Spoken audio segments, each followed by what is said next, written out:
Greetings, this is Dr. Wilson. Welcome to Educational Applications of Technology. I want to take a couple of minutes and overview the syllabus for you so you have a good idea of where we're headed during this next semester. And be sure that if you have any questions that I answer them as fully as possible as we start off the semester. You will see the syllabus document linked in Learning House, and so if you want to open that, you can, or you can just watch this video and then open it and save it to your computer for future reference. My contact information is included on the syllabus. If ever you have questions, individual questions, you should always email them to me. You can send a message through Learning House and it comes straight to my email. The other thing that you can do is post a question. If it's a general question that you think might have broad appeal, you can post that in the Contact the Professor forum at the beginning of the course, at the top of the course page. Notice that I have given you both my mobile and my work number. If there is an emergency situation and you feel like you need to go ahead and talk to me quickly, then you can do that. I'm very good about getting back to my email at least every day. I should be able to respond within 24 hours so that you're not sitting and wondering about anything that is due. So as we go through the syllabus, notice there are some operating system requirements that you will want to be sure that you can follow. Actually, Learning House seems to work best in either Firefox or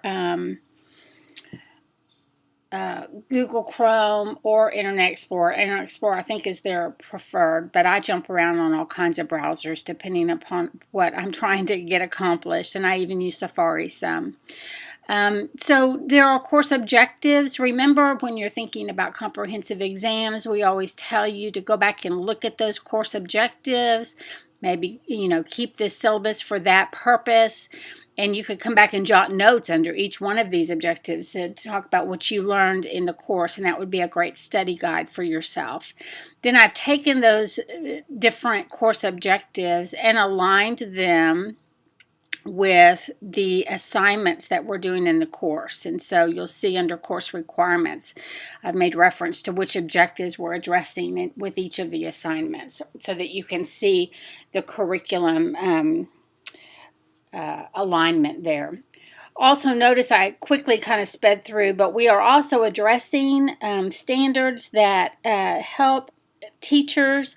If you're a regular teacher, everyone has technology application standards they need to be able to address, and so those are these standards 1 through 5 here. And also, if you are someone who's interested in seeking the Master Technology Teacher Certification, that's an additional certification, a Master Teacher Certification. That means that you would be getting a degree in C&I with instructional technology. So if that's interesting to you, you would want to email me if you're not already on that plan. These Master Technology Teacher certifications serve you well, and there's a whole bunch of coursework that goes along with that, but here you can see which standards in that particular program we're addressing through this course. So the idea here really in this course is to help you not just know how to use technology. You know how to use Word to do word processing. You know how to perhaps use Excel to make a quick chart or graph, maybe. But what we're really trying to do, what I'm trying to do here, is help you become an exceptional technology using teacher. So not only would you model technology use, which is way beyond using a PowerPoint, by the way, but actually reach into the classroom and change your activities so that students are using technology much more so that they can represent what they have learned through using creative tools that are freely available to you. So that's the kind of the focus of this course. You can see here there are a variety of assignments. Let me tell you that the way this is built is that there are all kinds of assignments that you will work on throughout the course that at the very end roll into what's going to be called your technology rich unit plan. So this unit plan down here. And of course those same artifacts will be as a part of your portfolio as well. So for example, you're going to do a collage.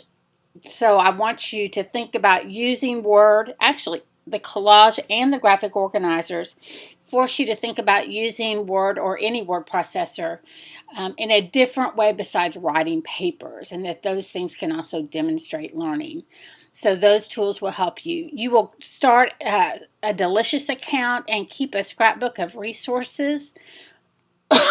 Excuse me.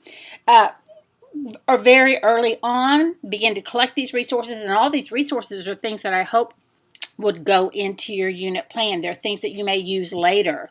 So it's kind of a, giant internet search in your cataloging all the great things that you find along the way, and then you'll come back and use them. Your blog is, I'm introducing you to a Web 2.0 tool that I hope that you might consider your students to use to do multimedia presentations, so you'll experiment with that. You'll investigate another Web 2.0 tool as an option for yourself, and you'll actually even do a screencast to present that tool to a classmate. Your T's, you're going to create a digital video. And in this video, using software that you already have, in this video, you will kind of hook your students into this topic that you've chosen for your unit plan. So if you choose to do something on the Revolutionary War, then you would find videos and things that help students understand the context, or maybe why people war at all, or why did we have to fight this war, kind of getting them hooked, and the importance of fighting for something you believe in, and those kinds of things. Also, you will create a graphing lesson plan that hopefully would have your students creating and collecting data, and then creating a graph as a result, and then they learn how to analyze those graphs or charts. This internet tool is also something that you will create to have your students look at resources available online that you collected, by the way, in your Delicious scrapbook activity. And then you've put them together in a teaching tool, either a subject sampler or a treasure hunt.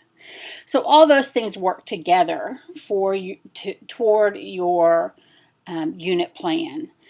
Then you will also do some other things. So you'll have to do some research on copyright and learn about those rules and regulations, because we're going to have students using all these resources, and we want to be sure that we cite things correctly and we know what our limits are on using multimedia. You will also be allowed to find a book of your choice. Actually, I have some books you can choose from. And you choose one of the 5 or 6 books in the selection. And you will work with a group to create a tease for the book, kind of a book trailer, but also a paper, a group paper. So some of the standards that teachers need to be able to demonstrate that they can address is collaboration, online collaboration. And so this has you maybe for the first time participate in some online collaboration towards a final product, and that is going to be done through your book review. Throughout this course, every single week you will do discussion board prompts, discussions. You'll work on these forums. Generally speaking, there will be something that you will need to have done by Wednesday of the week, Wednesday or Thursday of the week. And then following that, you need to come back and read postings that your classmates made and comment on those as well.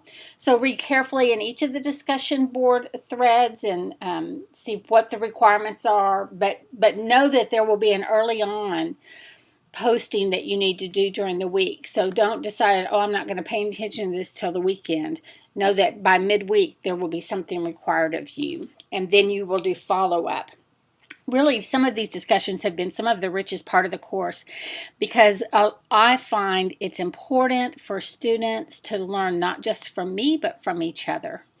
and for there to be more than one voice in this classroom. And so this is the place where we really become a learning community and we learn from each other. And this has been really rich. I've seen students encourage each other and answer their questions and problem solve with them and talk about what they see them doing that they love so much. And, oh, this is brilliant, and I never thought of that. And adding a comment and criticism and really helping us to create better products. So I hope that you find these discussion boards as engaging and thrilling as I have come to find them. You can see here how your grade will be determined in the course. These are the standards. You will be allowed to give appraisal for this course at the end of the term, and so know that we want very much for you to think about this throughout the course and what can we do to make it better. We would always like to improve if we can. And then just remember that we are all working in an online environment.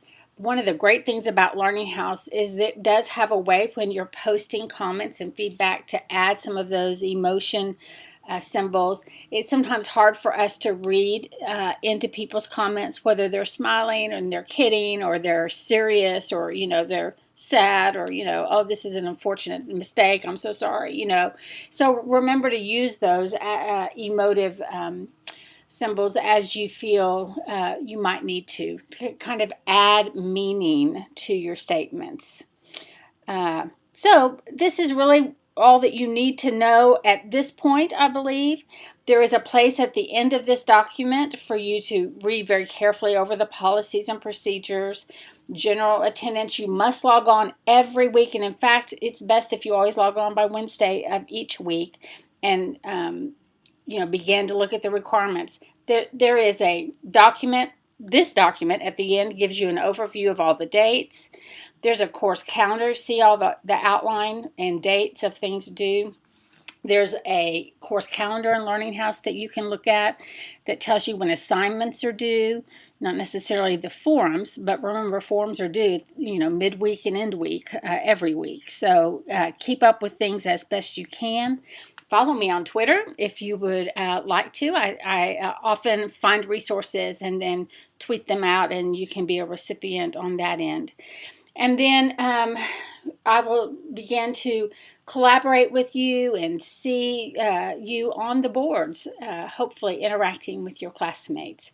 There is a syllabus acknowledgement form at the very end of the syllabus that we want for you to go ahead and sign. There are rubrics in this document, but know that there are rubrics at each assignment description. There is a rubric there.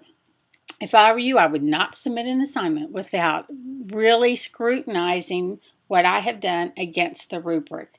Those rubrics are there, for you really to be sure that you've done a perfect job. And so use them that way and be sure what you turn in is the best you can possibly do. So in the end, read this document and upload a signed document here, your syllabus acknowledgement form, to Moodle, which is our Learning House environment. You can take a picture of it if it's printed and upload that way. You can scan it and upload it. Whatever you have access to will be just fine. I hope you enjoy the course. I think you will. I think you'll find that it challenges you. No matter what level of technology use you are at right now, I believe that this will grow you as an exemplary technology using teacher. Good luck to you. Have a great course, and I'll see you online.